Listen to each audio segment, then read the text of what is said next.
We've audited over 100 different Klaviyo accounts in the past year alone, and almost every single one of these e-commerce brands was making at least 3 of the 5 mistakes I'm about to show you in this video. And these aren't just minor issues, these are literally costing brands thousands of dollars in revenue every single month. One client came to us capturing just 19% of their total store revenue coming from Klaviyo, and within a month, we took them from 19% to 47% of their total revenue coming from Klaviyo. That's an additional $108,000 we generated them in literally like 28 days. Another brand was struggling with open rates around 15%. We fixed their deliverability issues, we fixed their content issues using the same methods I'm about to show you, and within 40 days had them averaging open rates of above 50%. In this video, I'm going to take you through the 5 worst mistakes that e-commerce brands are making with their Klaviyo, and I'm going to show you how to fix each one. These are a lot of the same fixes that helped us generate over $10 million in email revenue for our clients. So if you're not getting at least 40% of your total revenue coming from Klaviyo, pay close attention. Let's dive straight in. All right, welcome to my awesome little document here that I'm actually going to link in the description for you guys to have and reference on your own. Before we start, who am I? Why should you even care about me? Why should you listen to me? Well, I am the co-founder of Social Scout. We are an email and SMS marketing agency specializing strictly in D2C e-commerce brands. So all of our clients consistently are hitting 40 to 60% of their total store revenue coming just from Klaviyo, which is how it should be if you're doing it properly. Here are some screenshots: 54%, 48%,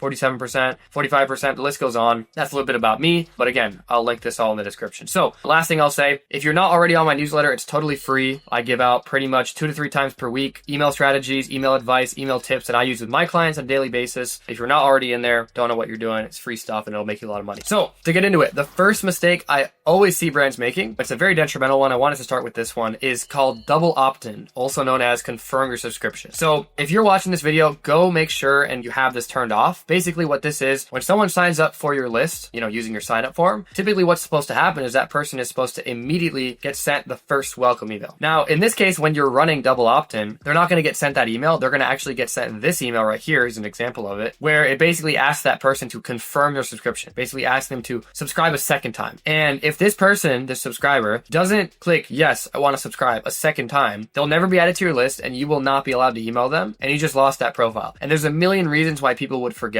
or not forget, but just not fill it out, right? A lot of them will forget, a lot of them will change their mind, a lot of them will get distracted. So this is losing you guys approximately like 50% of signups. I've turned this off for brands, and quite literally overnight, their list growth has doubled, like overnight.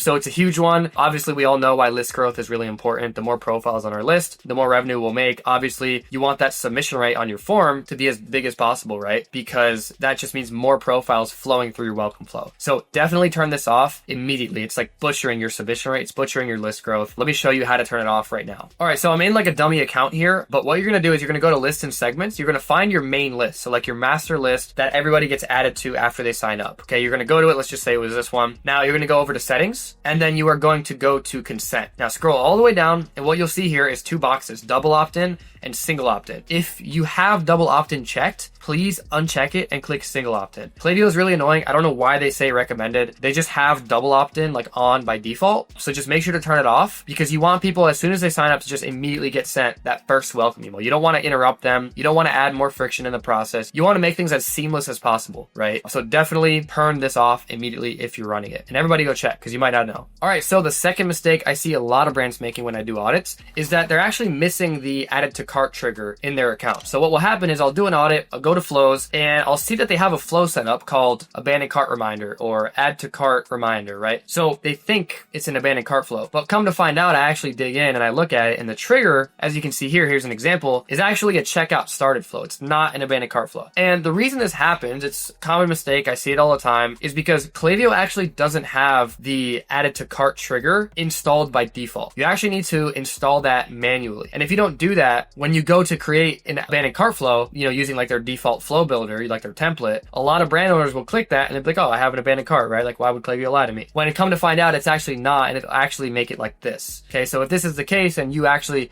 go check right now, make sure that your abandoned cart flow, go look at the trigger and make sure it's actually added to cart. If yours looks like this, you're not really recovering any added to carts, right? You're just kind of letting those slip away. And obviously, abandoned carts are very high intent leads, right? If someone puts something in their cart, you want to make sure that you have touch points with that person and try to get a hold of them. So in order to fix this, I linked Klaviyo's documentation here. It's very straightforward. Just read this document here, specifically these steps right here, and it'll kind of ask you to go into your integrations and just toggle a few things on and off, and you'll be on your way in literally like 2 or 3 minutes. But yeah, just make sure you have the actual trigger installed and make sure that your flow isn't actually an abandoned checkout flow. You want to make sure you have abandoned cart flow and an abandoned checkout flow, because those are 2 separate actions and you want to cover both of them. All right, so mistake number 3 that I unfortunately see way too often when I do audits on accounts is that a lot of brand owners, a lot of e-commerce brands, they just have very short flows, right? Specifically like the welcome flow, the abandoned cart, abandoned checkout flows. A lot of times I'll go in the account and I'll see they have the flow set up and I'm like, okay, not bad. And I'll click on them and they look like this, right? You know, 1 email, 2 emails, 3 emails on the long end, right? Like your welcome flow, for example, should be about 8 emails long, right? Your abandoned cart should also be 6 to 8 emails long. 2 to 3 emails for those flows is just way too short. And you have to understand, a lot of people who add a product to their cart, who subscribe to your emails, these people aren't going to buy immediately, especially if you sell products above like $40. The decision cycle sometimes isn't instant. So you want to make sure you're staying in front of people and you have these touch points with shoppers for at least 8 emails spread out across like a week and a half, 2 weeks. You don't want to kind of just let people off the hook, because people have short attention spans nowadays. People are pretty much always just kind of bouncing around from brand to brand, and you want to make sure that they remember you, okay? And so if you're only sending 2 emails, they're going to forget about you in literally 2 days, and then you're done, and they're going to buy from somebody else. So you want to make sure your flows are of a good length so that you're constantly, you know, nurturing these shoppers and kind of guiding them into making this purchase, right? And then when they're finally ready to purchase, chances are they're going to see your email in their inbox, or they're just going to think of you because you've been staying in front of them this whole time, okay? Now, if you want kind of like a full guide on how long to make the flows, what triggers to have, what delays to have, you know, what the content should look like, I have a full Klaviyo flows video on my channel. If you download this document as well, which will be in the description, I also have, you know, a document just like this one with every single core flow and a diagram that I built on how to actually set it up with every single email in there. So feel free to steal that. I recommend stealing it actually. So yeah, bottom line, make sure your flows aren't embarrassingly short. They should be anywhere from 6 to 8 emails long, depending on the flow, right? Your welcome flow, abandoned cart, abandoned checkout, those should be 6 to 8. Your post-purchase could be anywhere from like 3 to 5. But moral of the story here, those 3 high impact flows at the beginning, right? Make sure that they're, you know, more than 2 to 3 emails long. I see this all the time with brands. Now, problem number 4 that I think flies over a lot of people's heads, especially like when I'm on calls with brand owners and I talk to them and I ask them like, you know, how often do you test your sign up form, for example? And 90% of the time they just say like never. So that's a huge issue. Email marketing is not something where you build a sign up form and you let it run for a year and a half before you even look at it again, right? Email marketing, you need to constantly be testing things, constantly be trying new variations of things, new copy, new button placement, new everything. Because, for example, I have clients on their sign up forms capturing 14% of all their site traffic with that form. Now, that didn't happen overnight, right? It started off, we built them the form, we got them to 7%, and then we got them to 9%, and then we tried something else, we got them to 10. We tried something else, we got back down to 9, so we said, okay, let's not do that. You're constantly kind of like iterating and building off of the previous variation until you eventually have a form that's just a killer. But it takes time to get there, and this is not just for forms, it's for everything in your account. So again, you should pretty much be running an A/B test 24/7 in some part of your account, whether it's campaigns, whether it's the content, whether it's, you know, sign up form, flows, delays, like there's a million things you could test. And to give you some more clarity on that, I actually put some guidance on like things you could test in your account. So in terms of the sign up form, you can test the offer size and just like the overall presentation of the offer. How are you wording it? How big is it on the screen? That type of thing. The copy, again, so kind of like how are you speaking to the audience? A micro commitment versus a non-micro commitment. That's a great thing to test. Some brands, micro commitments are great. Some brands, they actually don't work. So you want to make sure you understand if you're that brand or not. Graphics versus no graphics. A lot of forums recently, especially for my clients, have been performing better without an image, which is strange, but I guess it just gets into the meat and potatoes of the form quicker. So, you know, we wouldn't have known that if we didn't test it, right? We don't just like do things off of emotion. We test things first. Again, I have a full video on sign up forms if you want to check that out on my profile or on my channel, but that's for sign up forms. For flows, again, a million things you could test here. The big ones are time delays. How long are you waiting after the person places an order to send them their post-purchase email? How long are you waiting in between emails, right? That type of thing. You got to test that. Conditional splits. So, you know, how are you kind of splitting up the path for people? You know, are you splitting by product? Are you splitting by male or female? Are you splitting by past purchaser or not? There's a million things you could test there. And a lot of them will increase the conversions of that flow. And you will never know that. You will never unlock that revenue if you don't constantly run some type of test in there, okay? You can test the number of emails. Again, so going off of my previous point, you want to find that sweet spot. If you have 8 emails and the last email is just not really making any money, you can test that. Test removing it. Test shortening the delays. You have to test these things to figure out kind of like what works best for you guys. You can also test like when in the flow, you introduce a discount. So for example, for our abandoned cart flows, we actually don't introduce a discount until about the 4th email. And the reason for that is because a lot of people will just need a slight nudge, right? They don't need a code. They just forgot, they got distracted. So the first 3 emails are just there to kind of get in front of them again. Say, hey, you forgot something. And we've tested that and it actually works really well. And it saves a lot of the margin for brands. We never would have known that if we weren't testing things, okay? You get the idea there. For campaigns, you can test subject lines. The send time is really important. Every audience checks their inbox at a different time. For example, if you're a brand selling like baby products, for example, to parents, you might want to test sending at like 6, 7 p.m., right? When the parents are more relaxed on their downtime after putting the kids to bed. That works really well if you sell,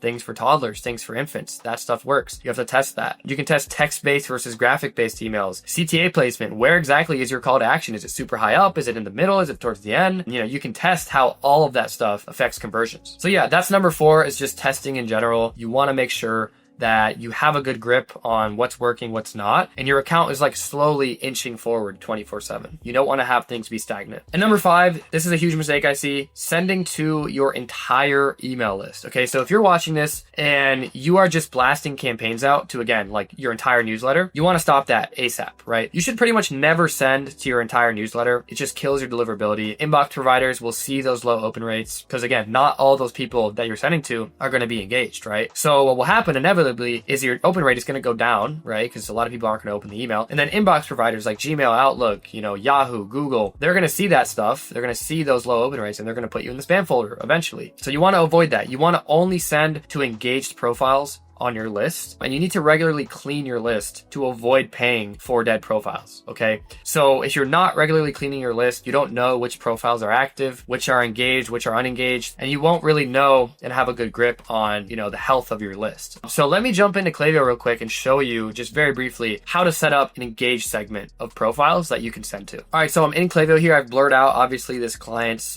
information and also just list names for privacy. What you're going to do is go to list and segments, go to create new, create a segment. Now you're going to name it, in this case, for the sake of the example, I'm going to make an engaged profiles of people who have opened an email in the last 120 days. Okay. So I'm going to name this 120 day openers. Okay. Now you're going to go down to the conditions here. First one, always, if someone can or cannot receive marketing, you want to make sure that they actually have consent. Go ahead and add a condition and click and this person, what someone has done, this person has opened email at least once in the last 120 days. Okay. So these right here, this number that it's going to spit out, these are all the profiles that I should be sending to. Now, for example purposes, I know for a fact these people are good to send to. I have a full video on deliverability and segmentation on my channel if you want to check that out. But this generally should be a safe spot depending on how often you email. Now that I have this segment, I would go ahead and create it. And then every time I send a campaign, I will only send to these people. I'm not going to send to my entire list anymore because that, again, is ruining deliverability and it's getting me in the spam folder eventually. So that's how you create a segment. Very simple, but this will help keep you out of the spam folder and help your metrics stay clean. So there you have it. Those are the 5 worst mistakes that I see e-commerce brand makings and exactly how to fix each one. So just to recap everything we talked about, number 1, make sure you have double opt-in turned off. Number 2, make sure that you have the correct added to cart trigger installed inside of your account. Number 3, make sure that your flows aren't too short. Number 4, make sure to constantly be testing your account like a madman. And number 5, don't ever send emails to your entire newsletter. Only send to engaged segments. Implementing these fixes has helped our clients generate millions of dollars in added revenue, with email attributing anywhere from 40 to 55% of their total store revenue. But here's the truth, fixing these issues takes a lot of time, a lot of attention, and a lot of expertise. And most e-commerce brands that I see nowadays don't have the bandwidth or the expertise to really dive in and make email marketing the top of their bucket list. That's why we've helped over 50 different e-commerce brands implement these exact fixes, plus more, making email one of their strongest sales channels. If you're serious about turning your Klaviyo account into a revenue generating machine, click the first link in the description to book a free strategy call with me. We'll do a full audit of your current setup for free and show you all of the different bottlenecks inside of your account that are losing you revenue. I'll also give you a concrete dollar amount that I'll be able to add to your business in a certain amount of time. And as always, if you want to learn more about email marketing, feel free to click here on the screen to watch some more of my YouTube tutorials. Thank you guys for watching, and I will see you in the next video.